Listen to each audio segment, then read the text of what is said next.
আমরা আগে ভেটকি পাতুরি বানিয়েছিলাম। স্ক্রিনের ডান দিকে আছে, ক্লিক করে দেখে নিও। ভাবছিলাম তোমরা যারা নিরামিষ খাও তাদের জন্য পাতুরি বানানো যাক, তাই আজকের পরিবেশন পনির পাতুরি।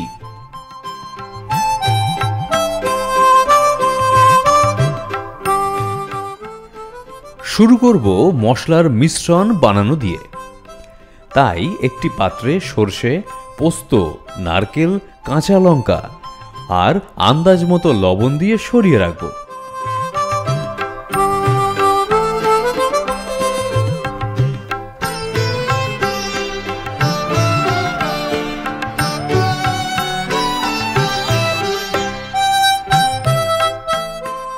আরেকটি পাত্রে মিশ্রণটা ঢেলে তার মধ্যে হলুদ গুঁড়ো, লবণ আর সরষের তেল দিয়ে মিশিয়ে নেব।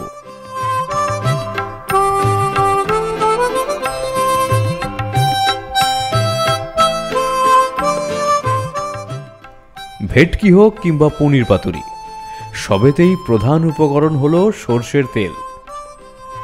আর আমরা সরষের তেল মানেই বুঝি সারফা কাচ্চি ঘানি মাস্টার্ড অয়েল, যা ঝাঁঝ আর স্বাদে ভরপুর। তাই এই তেল পাতুরির স্বাদও আরো বাড়িয়ে তোলে। পনিরগুলোকে বড় আকারে কেটে নিও, যাতে দেখতেও পাতুরির মতো লাগে।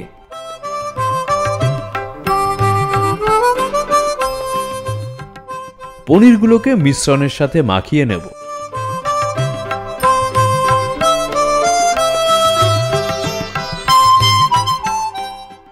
তারপর 15 থেকে 20 মিনিট সরিয়ে রাখব।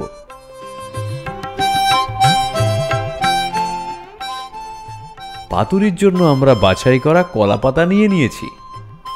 সারফা কাচ্চি ঘানি মাস্টার্ড অয়েল ভালো করে মাখিয়ে আগুনে হালকা পুড়িয়ে নেব।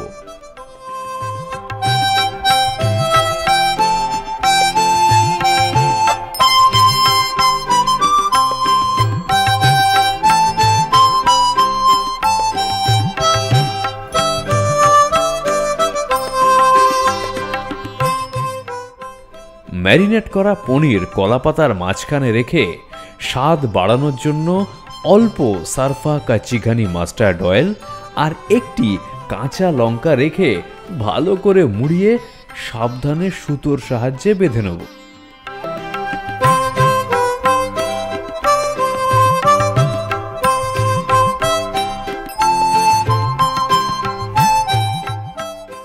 ফ্রাইং প্যানে সারফা কাচ্চি ঘানি মাস্টার্ড অয়েল দিয়ে গরম করে পাতায় মোড়া পনিরগুলোকে বসিয়ে অল্প আঁচে 5 থেকে 6 মিনিট ঢেকে রান্না করব।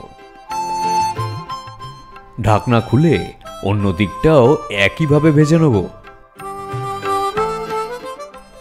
পাতার রং পরিবর্তন হলেই বুঝে নিতে হবে আমাদের পনির পাতুরি তৈরি। নিরামিষ অথবা পনির প্রেমী যারা, তারা আজই এই রেসিপিটা বানিয়ে ফেলতে পারো।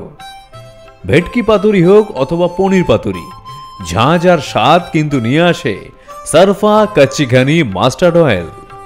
পেয়ে যাবে অ্যামাজন, ফ্লিপকার্ট অথবা কাছের স্পেন্সার্সে।